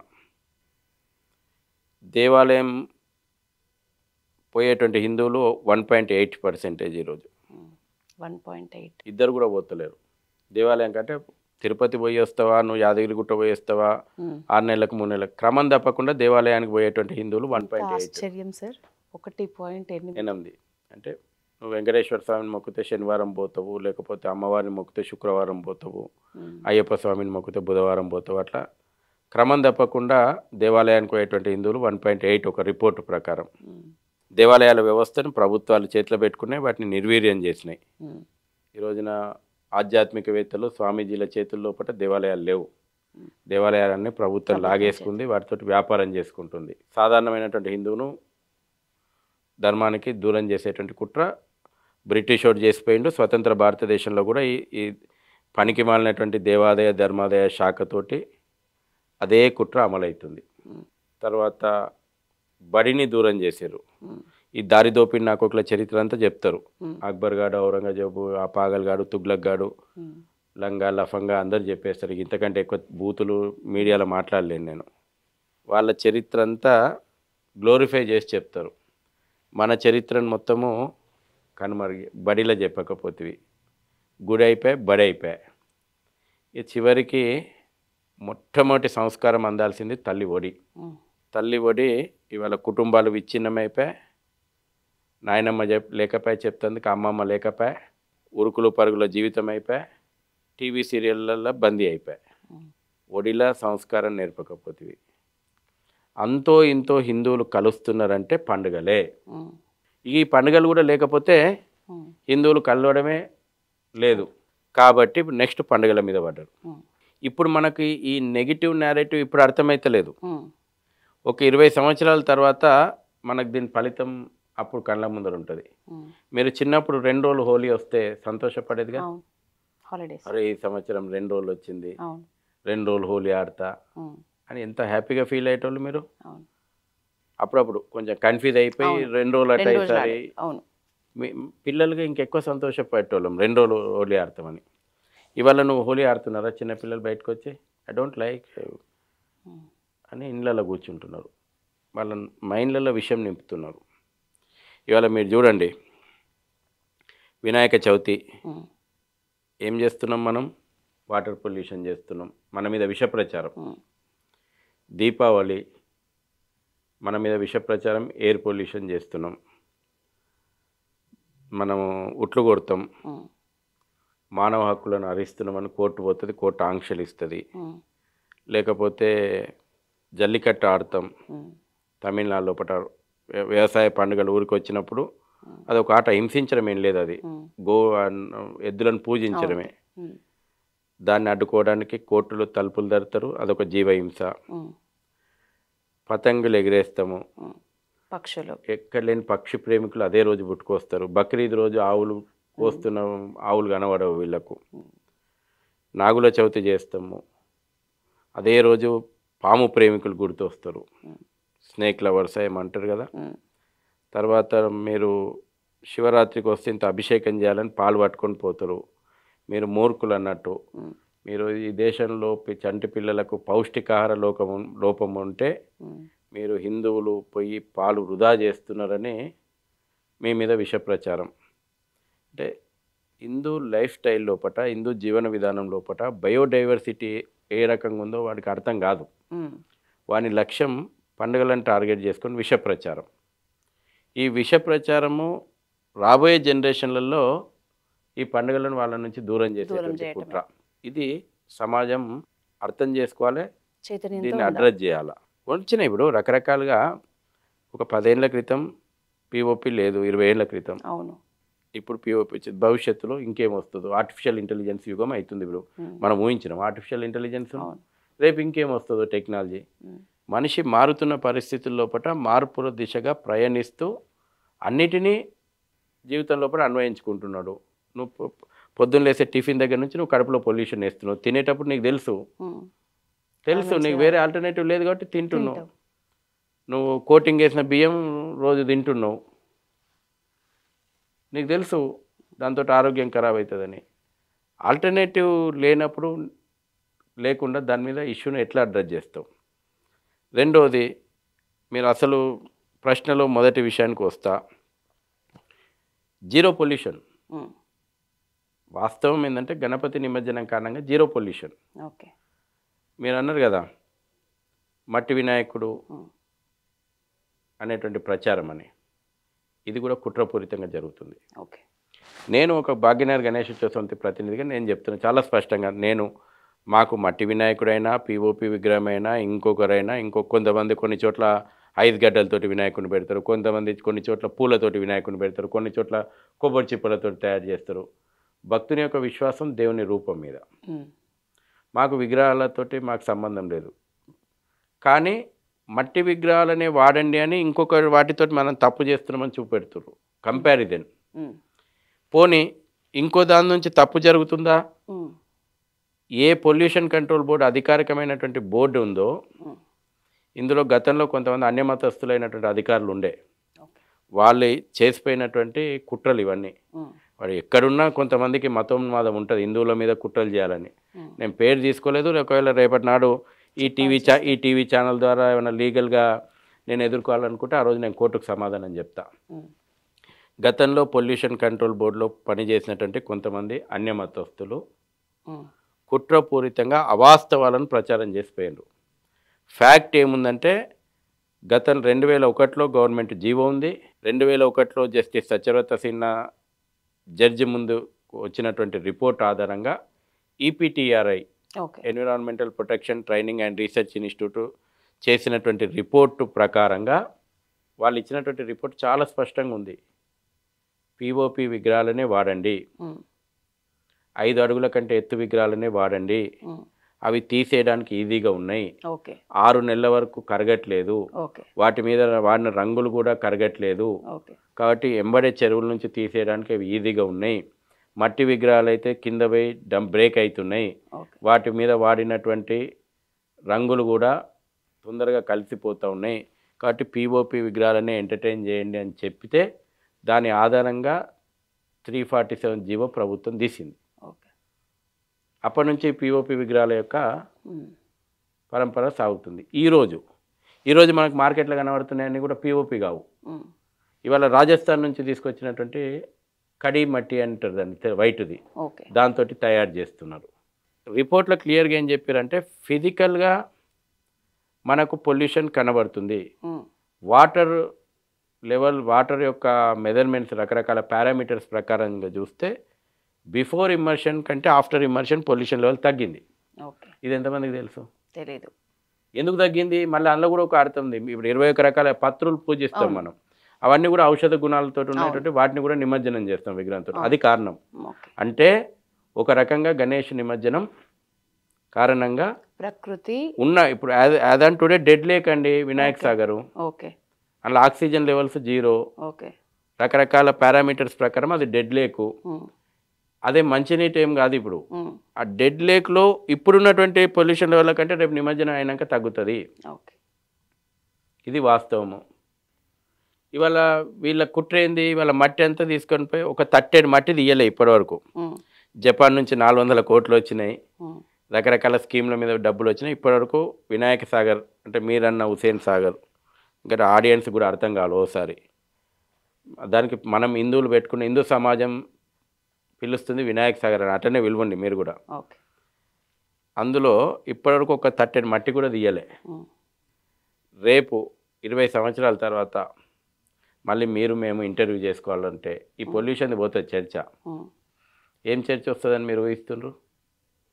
హిందువులు మూర్ఖులు, మట్టి విగ్రహాలు వేసి చెరువులను పూడ్చిండ్రు, కాబట్టి విగ్రహారాధన అవసరమా, విగ్రహం పెట్టుకోకుండా పూజ చేయలేమా అని అల్టిమేట్గా విగ్రహారాధనను వ్యతిరేకించేటువంటి మైండ్ సెట్కు తీసుకుపోతారు. ఇది కుట్ర, దీర్ఘకాలికమైన కుట్ర. ఒకటే రోజులే హిందూ సమాజానికి అర్థం కాదు. మేము అందుకే అనేక విషయాలు చెప్పేటి కొంతకాలం గణేష్ విగ్రహాలు అనగానే బలవంతపు చందాదారులు అంత మొత్తం దౌర్జన్యం చేస్తారని, కొన్ని రోజులు ఇంత ఎత్తు అవసరమా, కొన్ని రోజులు ఇన్ని విగ్రహాలు అవసరమా, కొన్ని రోజులు ఊరికి ఒక్కటైతే సరిపోతుంది కదా, రకరకాల పేర్ల మీద సామూహికమైనటువంటి ఉత్సవం మీద. ఎందుకంటే దీంట్లో ఉన్న బలం శత్రువుకు తెలుసు. గణేష్ ఉత్సవాలలో ఎంత బలం ఉంది, హిందూ సమాజానికి ఇండైరెక్ట్గా ఎంత శక్తిని ఇస్తుందో శత్రువుకు తెలుసు. మనకంటే ఎక్కువ శత్రువుకు తెలుసు. అందుకే వాడు కొట్టాలనుకున్నాడు. ఈ దేశం మీద వేల సంవత్సరాల దాడులు జరిగితే నేను చెప్పినా కదండి, కుషానులు, శకులు, హూనులు, ఖిల్జీలు, గజనీలు, గోరీలు, తుగ్లకులు, తురుష్కులు, మొఘలులు, బహుమనీలు, సుల్తానులు, నిజాములు, డచ్చోడు, పోర్చుగీసోడు, బ్రిటిషోడు, ఇప్పుడు సెక్యులరిస్టు. ఫస్ట్ ఏటో దాడి చేస్తున్నారండి హిందూయిజం మీద దాడి చేయాలంటే? టెంపుల్ సిస్టమ్, మన యొక్క పవర్ సెంటర్ ఏదో మనకు తెలుసు. అక్కడ ఇందులో తర్వాత హిందూ సమాజాన్ని కల్పించేటువంటి ఒక శక్తి కేంద్రాలు ఉన్నాయి, వాటిని వాడు దాడి చేస్తాడు. ఆ రకంగా ఇవాళ రామ మందిరం ఎందుకు కట్టుకున్నాం మనం? ఈ దేశంలో మందిరాలు లేక కాదు, గ్రామానికి ఒక మందిరం ఉంది, రామ మందిరం. ఎందుకు 4.5 లక్షల మంది బలిదానం చేసి 500 సంవత్సరాలు పోరాటం చేశారంటే అది మన శక్తి కేంద్రం. అందుకే అఖండ భారత్ వస్తుందా అన్నారు కదా మీరు. ఈ దేశ చరిత్ర అయోధ్యలో రామ మందిరం పునర్నిర్మాణానికంటే ముందు ఈ దేశ చరిత్ర ఒకటి, అయోధ్యలో రామ మందిరం పునర్నిర్మాణం అయినాక ఈ దేశ చరిత్ర మారబోతుంది. అది మనం కళ్ళతోటి చూస్తాము. పొల్యూషన్ బోర్డుకు నేను ఒకటి సలహా ఇస్తున్నా, మీ మైండ్ పొల్యూషన్ దొబ్బింది ఫస్ట్. మీ అవినీతి సామ్రాజ్యం పూర్తిగా ఏసీబీ అసలు మన కంపెనీలలో బ్లాస్టింగ్స్ అవుతున్నాయి, మొత్తం అవినీతి, మొత్తం పొల్యూషన్ కంట్రోల్ బోర్డులో మొత్తం పొల్యూషన్ ఉంది. వాళ్ళ మెదళ్ళు పొల్యూషన్ అయినాయి, అవినీతి పొల్యూషన్ పేరుకపోయింది. వాడు వచ్చేసేసి వాని అవినీతి సామ్రాజ్యాన్ని కొనసాగిస్తేందుకు హిందూ పండుగల మీద బదనామీ వేస్తున్నాడు. పట్టుకొని తంతోలు లేక కాబట్టి నేను వాళ్ళకు ఒకటే సూచిస్తున్నా, నువ్వు ఆ సానియా మిర్జా ఫోటోలు పెట్టి ఇంకోళ్ళ ఫోటోలు పెట్టి పండుగ పూట నీకు అడ్వర్టైజ్మెంటు ఎకో ఫ్రెండ్లీ ఫెస్టివల్ చేసుకోవాలి, మేము ఎట్లా చేసుకోవాలో తెలుసురా భయ్. నీకు అంత సోయి ఉంటే ఇప్పుడు professor Jayashankar university, agriculture university eco friendly కలర్లు చేయించడానికి సిద్ధంగా ఉంది. అక్కడ 20 లక్షల నిధులు ఉండవు ఇస్తందుకు, ఇక్కడ 2 కోట్లు పెట్టి హోర్డింగ్స్ పెడతారు, ఇంకా పొల్యూషన్ చేస్తారు ఆ హోర్డింగ్లతోటి. కాబట్టి వీళ్ళు అంతా ఒక కుట్రపూరితంగా చేస్తారు. వీళ్ళకి చెప్పిండ్రు బాగుంది సార్. మన వాళ్ళు బిన్ లాడెన్తో కూడిన వినాయకుడు, సినిమా హీరోలు ఇట్లాంటి వాటి విగ్రహాలను పెట్టి మన వాళ్ళకి ఏం చెప్తారు? నిజానికి ముంబైలో సార్ టీవీగా రాజులాగా ఏ వినాయకుడిని చూసినా ఎంతో అందంగా, ముఖ్యంగా ఆ ప్రతిమ రూపం కూడా చాలా అందంగా ఉంటుంది. ఎట్లా ఉండాలో వినాయకుడు బొజ్జగనపై అట్లనే ఉంటుంది. మన దగ్గరే ఈ క్రియేటివిటీ అనాలో, దీన్ని ట్రెండ్ అనాలో, లేకపోతే ఈ పిచ్చి అనాలో అర్థం కాదు. వెరైటీ వినాయకులు మన దగ్గర, ముఖ్యంగా మన భాగ్యనగర్లో ఎక్కువ కనిపిస్తాయి. ఓపెన్గా మాట్లాడారు కొన్ని విషయాలు. ఎవరేమి వాళ్ళ ప్రేమతోటి ముందుకు వస్తలేరు. భక్తి అనేటువంటిది వాళ్ళ పెద్ద మార్కెట్. భాగ్యనగరంలో గణేష్ ఉత్సవాలు 5,000 కోట్ల రూపాయల మార్కెట్. 5,000 కోట్లు దేశంలో 1,00,000 కోట్ల సంపద సృష్టిస్తుంది ఒక గణేష్ ఉత్సవాలు. Festival economy, temple economy Indian ఎకానమీకి ఒక బ్యాక్ బోన్. మీరు ఆఫ్టర్ కరోనా వరల్డ్ ఎకానమీ సిస్టమ్ను మీరు స్టడీ చేస్తే ఈ దేశం కుప్పగూలుతుంది అనుకున్నారు. అమెరికా ఆశించింది, అన్ని దేశాలు భారతదేశం కుప్పగూలుతుంది అనుకున్నారు. 2 రకాలుగా 140 కోట్లు ఎట్లా తట్టుకుంటుంది. అసలు కొన్ని కెమెరాలు, బీబీసీ లాంటి కెమెరాలు అయితే శ్మశానాలలోనే పోయి కెమెరాలు పెట్టినాయి. ఈ దేశాన్ని పోపు డబ్బా కాపాడింది, మైల పోపు డబ్బా కాపాడింది. ఎందుకంటే మనం తినేటువంటి ఆహారం నేచురల్ ఇమ్యూనిటీ సిస్టమ్ను రెగ్యులర్గా కాపాడుతుంది. తర్వాత మహిళల సేవింగ్స్ రూపంలో ఉన్నటువంటి ఆ సేవింగ్స్ ఏవైతే ఉన్నాయో సమాజాన్ని అభద్రత దిక్కు పడేయలేలే. ఓ నెల రోజులైనా, 2 నెలలైనా, 3 నెలలైనా మనం తట్టుకొని ఉంటాము, మళ్ళీ కోలుకుంటాము, ఇన్సెక్యూర్గా లేదు. కాబట్టి అందుకే పోపు డబ్బాలో డబ్బులు దాచుకుంటారు కదా. ఈ దేశ జీడిపిలో పోపు డబ్బా కింద ఉన్నటువంటి డబ్బులు చాలా పెద్ద సబ్జెక్ట్ అది.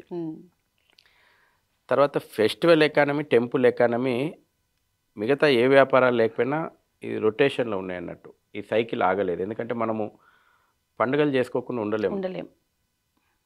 తర్వాత దేవాలయం పోతున్నామంటే రకరకాలైనటువంటి సంపద అక్కడ సృష్టించబడుతుంది వస్తువు మార్పిడి రూపం లోపల. కాబట్టి దేశం నిలబడగలిగింది, భారతదేశ ఆర్థిక రంగం. సహజంగానే ఇక్కడ వ్యాపారం ఉంది కాబట్టి వ్యాపారస్తుడు రకరకాలైనటువంటి భిన్నత్వం ఆలోచన చేసి రుద్దే ప్రయత్నం చేస్తాడు. ఇవాళ ఒక్కొక్క కాన్సెప్ట్ తోటి వస్తాడు, మాకు అర్థం కాదు, వాళ్ళకి ఏం అవగాహన లేదు. ఓసారి అవగాహన లేనటువంటి వాళ్ళకు సంజాయించి చెప్పి పంపుతాం, ఉద్దేశపూర్వకంగా చేస్తూనే తన్ని చెప్పి పంపుతాం. 2 ట్రీట్మెంట్లు ఉంటాయి మా దగ్గర. ఓడు బకెట్ గణేష్ అంటాడు, కనుక శాస్త్రం ఏందో తెలియదు. ఓడు పైల్మాన్ గణేష్ అంటాడు, ఓడు బాహుబలి గణేష్ అంటాడు, ఇంకా రకరకాల పేర్ల మీద అప్పుడు మార్కెట్లో ట్రెండ్ ఏది ఉందో యువతను ఆ రకంగా వాడు వ్యాపారం చేసుకోవాలని చూస్తాడు. అయితే ఇది తీసుకుపోయేటువంటి పిల్లలకు చెప్పేటోళ్ళు లేక ఒకటి జరుగుతుంది. వానికి కూడా వ్యాపారం కోసం, కొత్తదనం కోసం నా వ్యాపారం జరగాలనేటువంటి ఉద్దేశపూర్వకంగా కూడా కొన్నిసార్లు కాదు. కాబట్టి మేము ఈసారి ఏం చేసినామంటే విగ్రహ తయారీదారులతోటి కూడా సమావేశాలు పెట్టినాం, వాళ్ళని కూడా ఆ దిశగా చైతన్యం చేసినాం. మీరు భవిష్యత్తు లోపల ఇటువంటి పోకడలను చూడరు. ఓకే. దాన్ని కంట్రోల్ చేస్తాం. ఓకే, ఫైనల్ క్వశ్చన్ సార్, మండపాల నిర్వాహకులకి మీరు ఇచ్చే మెసేజ్ ఏంటి ఈ భాగ్యనగర్ గణేష్ ఉత్సవ సమితి తరపున? నేను ఇంతవరకు నా ఉద్దేశం చెప్పిన, నాది నా వ్యక్తిగతం కాదు, సమితి ఉద్దేశము. శివాజీ అందించినటువంటి స్ఫూర్తి, తిలక్ అందించినటువంటి ప్రేరణ, భాగ్యనగరం లోపల గడిచిన 46 సంవత్సరాలుగా జరుగుతున్నటువంటి యజ్ఞం ఉత్సవం కోసం కాదు. ఈ ఉత్సవం హిందూ సమాజంని సంఘటితం చేయడము, శక్తిని పూజిద్దాం, శక్తిని ఆరాధిద్దాం, శక్తివంతంగా నిలబడదాం. భవిష్యత్తు లోపల ఈ దేశం మీద బుసలు కొడుతున్నటువంటి అన్ని ప్రమాదాలను ఎదిరించి తిప్పి కొడదాం. స్వదేశాన్ని, స్వధర్మాన్ని, ససంస్కృతిని పరిరక్షించుకుందాం. ఇదే నేను గణేష్ మండపాలకు ఇచ్చేటువంటి సందేశము. మనదైనటువంటి సాంస్కృతిక వైభవాన్ని చాటి చెప్పుదాం. పాశ్చాత్య సంస్కృతికి దూరంగా ఉందాం. తగినటువంటి భద్రతా ప్రమాణాలకు అనుగుణంగా మన మండపాలు ఏర్పాటు చేసుకుందాం. ఎందుకంటే నిన్న మొన్న జరిగినటువంటి సంఘటనలు ఇప్పటికే 10 మంది చనిపోయారు. మన కుటుంబాల లోపల పండుగ వాతావరణం ఉండాలి. ఈ పండుగ మన అజాగ్రత్త కారణంగా విషాదంగా మారకూడదు. అన్ని జాగ్రత్తలు పాటించండి. గ్రామీణ కళలను ప్రోత్సహించండి. స్వదేశీ, నువ్వు పూలు కొన్నా, పండ్లు కొన్నా, పూజా సామాగ్రి కొన్నా, నిరుపేదలైనటువంటి అనేక మంది హిందువులు ఈ రోజున ఈ పండుగ కేంద్రంగా బతుకుతున్నారు. వాళ్ళ దగ్గర కొందాం. స్వదేశీ వస్తువులను కొందాం. ఈ రోజున భాగ్యనగర్ గణేశోత్సవ సమితి ప్రతి సంవత్సరం ఒక థీమ్ తీసుకెళ్తుంది. ఈ సంవత్సరం మేము స్వదేశీ వస్తువులను కొనండి. మొన్న ప్రధానమంత్రి గారు కూడా ఎర్రకోట నుంచి ప్రకటన చేసిండు. కాబట్టి భాగ్యనగరంలో 5,000 కోట్ల రూపాయలు ఏదైతే హిందూ సమాజం ఖర్చు పెడుతుందో, ఇది దేశీయ ఉత్పత్తులను కొనడంలో ఖర్చు పెట్టండి. అది మీరు మండపాలకు చేసేటువంటి డెకరేషనా, లేకపోతే అలంకరణనా, లేదంటే ఉపయోగించేటువంటి సామాన్ల, పూజా సామాగ్రిని, గో ఉత్పత్తులను కొనండి. తద్వారా మనం గోవును కాపాడుకున్నటువంటి వాళ్ళమైతాము. స్వదేశీ ఉత్పత్తులను కొనండి. మన దేశీయ ఆర్థిక విధానానికి ఉపయోగపడ్డటువంటి వాళ్ళమైతాము. మనదైనటువంటి ఒక సంస్కృతిని ప్రమోట్ చేయండి. ఇదే మేము కోరుతుంది. ప్రతి గణపతి మండపానికి మేము ఆ రకంగా లిటరేచర్ ఇస్తున్నాం. ఆ రకంగా మీటింగులు పెట్టి ఆర్గనైజ్ చేసి చెప్తున్నాం. మా వంతుగా ఈ ప్రయత్నం ఈ సంవత్సరం జరుగుతుంది. Thank you so much sir. స్వదేశం స్వధర్మం, అందులోనే మన పండుగలకు మనం కేటాయించే ప్రతి రూపాయి కూడా మన హిందూ జనం చైతన్యం కావడానికి కానీ, మన హిందూ జనం ఇంకా బలపడడానికి కానీ ఉపయోగపడేలా ప్రతి ఒక్కళ్ళు. హిందువులు అనేక కుల వృత్తులు ఇవాళ పండుగల ఆధారంగా జీవనం సాగిస్తాయి. ఇది ఒక పెద్ద స్టడీ అండి. మళ్ళీ వాళ్ళని గుర్తుంచుకునేలాగా పండుగలు జరుపుకుందాం. ప్రతి హిందువు స్వదేశం స్వధర్మం అనే ఒక నినాదాన్ని కానీ, ఆ చైతన్యాన్ని కానీ మర్చిపోకుండా మన పండుగల్ని మనం ఎంతో వైభవంగా జరుపుకుందాం. ఈరోజు మీ వాల్యుబుల్ టైం చాలా ఎక్కువగా ఇచ్చారు సార్ మాకు. Thank you so much.